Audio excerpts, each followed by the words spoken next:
Welcome back to investor talks.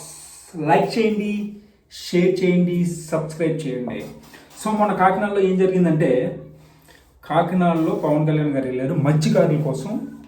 ఈ చేపలు పట్టి వాళ్ళ జీవన విధానం కోసం తెలుసుకోవడానికి వెళ్ళారు పవన్ కళ్యాణ్ గారు. సో అక్కడ ఒక అదిరిపోయే స్పీచ్ ఇచ్చారండి పవన్ కళ్యాణ్ గారు. ఎక్స్ట్రాడినరీ స్పీచ్ ఇచ్చారు. ఎంత బాగా మాట్లాడారంటే, ఒక సాధారణమైన వ్యక్తిగా, నేను ఒక ఎమ్మెల్యేగా రాలే, ఒక డిప్యూటీ సీఎంగా రాలే, ఒక హీరోగా రాలే, మీలో ఒకడలా వచ్చా, మీకోసం వచ్చా. మీరు తిడితే పడతా, మీరు కొడితే పడతా, మీరు నన్ను గెలిపించారు, నేను మీకోసం నిలబడకపోతే ఇంకెవరి కోసం నిలబడతా అని పవన్ కళ్యాణ్ గారు చెప్పడం జరిగింది.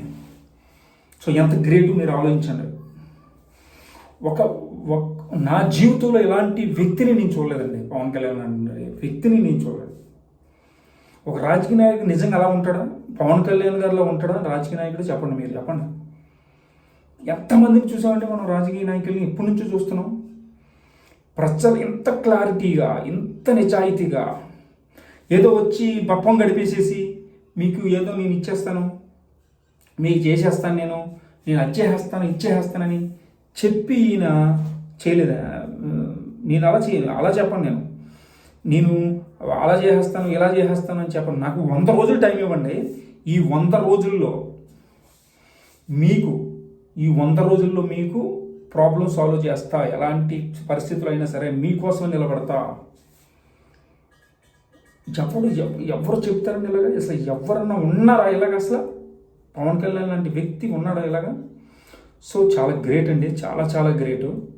సో అలాంటి ఒక రాజకీయ నాయకుడు ఆంధ్రప్రదేశ్కి దొరకటం వాళ్ళు చేసుకున్న అదృష్టం అండి. 100% అదృష్టం ఉండాలి. సో ఎంత బాగా మాట్లాడారండి, ఎంత బాగా. ఒక సాధారణమైన వ్యక్తిగా, తన కుటుంబం సభ్యుడు అనుకోండి, మీరు నన్ను కొట్టండి, తిట్టండి, ఏమన్నా చేయండి, నేను పడతా, మీ ప్రాబ్లం సాల్వ్ చేస్తాను. నేను ఒక మత్స్యకారుడిగా నేను పడవలో వెళ్ళి మత్స్యకారుడిగా పడవలో వెళ్ళి మీకు అంటే ఒక మత్స్యకారుడు అంటే చేపలు పట్టడానికి వెళ్తారు కదా, మామూలు వ్యక్తి రోజు చేపలు పట్టి కూడా అలాంటి పడవలో వెళ్ళి మొత్తం చూస్తాడంట. మొత్తం అసలు ఆలోచించండి మీరు, ఎంత రిస్క్ తెలుసు అది. ఒక చేపలు పట్టేవాడు చేపలు పట్టడానికి వెళ్ళాడంటే సముద్రంలో తిరిగి వస్తాడో రాడో వచ్చేంతవరకు తెలీదు. సో అలాంటి ప్రయోగం చేయబోతున్నాడు ఇప్పుడు.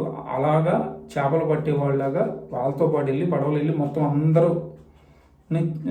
అసలు ఏం జరుగుతుంది, ఎలాంటి పొల్యూట్ అవుతుంది, అక్కడ ఏంటి ప్రాబ్లమ్స్ ఉన్నాయనేది చూడడానికి వెళ్తున్నాడు. ఒకటి. రెండోది, ఆయన మాట ఇచ్చాడంటే మాట తప్పడు.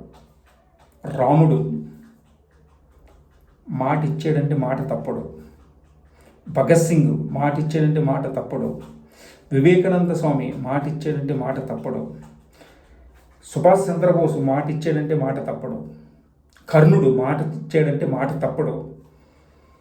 సో ఈ జనరేషన్లో, ఈ కలియుగంలో మనకి పవన్ కళ్యాణే దేవుడు, మరో రాముడు, మరో భగత్ సింగ్, మరో సుభాష్ చంద్రబోస్, అలాంటి వ్యక్తి ఉన్న జనరేషన్లో మనం ఉండటం అనేది మనం అదృష్టంగా భావించాలి.